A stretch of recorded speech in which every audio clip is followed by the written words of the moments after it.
Tata Motors में खरीदारी कर रखी है। इनकी बाइंग प्राइस काफ़ी ऊपर है, 1140 की बाइंग प्राइस इन्होंने हमें बता रखी है।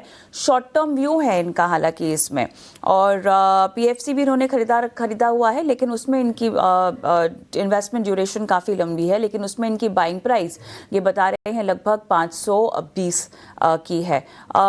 टाटा मोटर्स 1140, शुरू इससे करते हैं। देखिए, टाटा मोटर्स अभी फिलहाल सपोर्ट पे है, 200 वीकली मूविंग एवरेज पे सपोर्ट ले रहा है एंड यहाँ से बाउंस बैक एक्सपेक्ट कर रहा है। पॉसिबली यहाँ से जो प्रीवियस स्विंग हाई था 720 के आसपास, तो वो रिटेस्ट करते हुए हमें देखने को मिल सकता है। तो यहाँ पे होल्ड रख सकते हैं। नीचे में अगर स्टॉप लॉस रखना है तो वो होगा 610 का।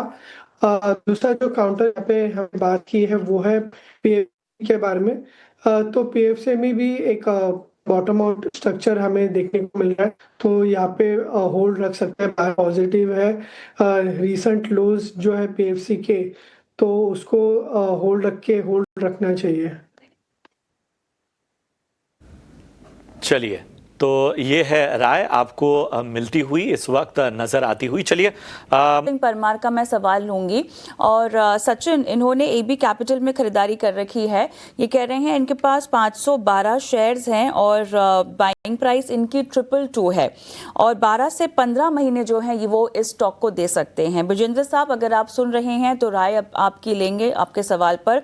सचिन, एबी कैपिटल के चार्ट्स को लेकर बताइएगा कि नियर टर्म चार्ट कैसा दिखाई दे रहा है। हालांकि इनका जो नजरिया है वो लंबा है और बाइंग प्राइस भी थोड़ी सी ऊंची है करंट भाव से अगर देखा जाए तो। पहले एक अच्छे ब्रेकआउट्स मिले थे करीब 193 194 के आसपास से स्टॉक के अंदर 2 हफ्ते पहले, और उसके बाद में हमने अपसाइड में करीब 208 210 तक के लेवल्स को इसको रीटेस्ट करता हुआ देखा। वापस अराउंड दैट लेवल से स्टॉक जो है वो थोड़ा सा स्लिप होता हुआ नजर आया और वापस अपने प्रायर सपोर्ट जो 193 94 जो हमने ब्रेकआउट्स की बात की उन्हीं लेवल्स को टेस्ट करता हुआ नजर आ रहा है। ओवरऑल अगर आप देखें तो अभी भी स्टॉक जो है वो अपने 200 डीएमएस के आसपास के अच्छे सपोर्ट्स को होल्ड कर रहा है। मुझे लगता है पोजीशंस में बने रह सकते हैं यहाँ पर। 222 की जो कि इनकी बाइंग है, और अपसाइड में मुझे लग रहा है कि वो लेवल्स जो है वो मिलते हुए नजर आ सकते हैं कमिंग डेज में। तो यहाँ पर बने रहने की सलाह दूंगा। स्टॉक के अंदर लोअर साइड में स्टॉप लॉस का जरूर ध्यान रखेंगे। स्टॉप लॉस रहेगा 184 का। सो 184 के स्टॉप लॉस के साथ पोजीशंस में बने रहिए। जैसे ही अपसाइड में 210 208 ये लेवल्स ब्रेक होते हैं, पॉसिबली अप टारगेट जो अपसाइड के जो टारगेट्स हैं 230 to 235 तक के लिए हमें देखने को मिल सकते हैं। तो ये है राय आपको इन स्टॉक्स पर मिलती हुई। चलिए, राहुल हमारे दर्शक श्रेयाशी कुमार अपना सवाल लगातार डाल रही है। श्रेयाशी, आपका सवाल देख लिया है, अब बार बार ना डालें।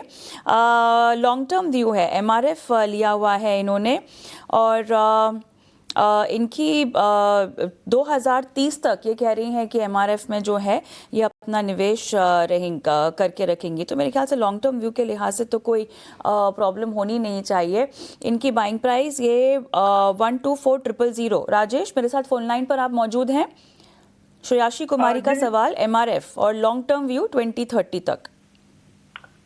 जी कविता जी, माफ कीजिएगा, थोड़ा सा नेट का इशू है तो फोनर ले रहा हूँ। हाँ। देखिए, एमआरएफ पे व्यू पॉजिटिव है एंड एक्सपेक्ट करें कि वापस यहाँ से जो प्रीवियस स्विंग हाई है तो 15,000 रिटेस्ट कर सकता है।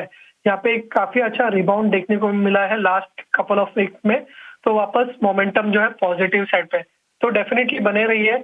इमीडिएट टारगेट 15,000 का रखिए एंड उसके ऊपर पॉसिबली स्टॉक जो है 18,500 तक भी 1,80,000 तक भी जा सकता है।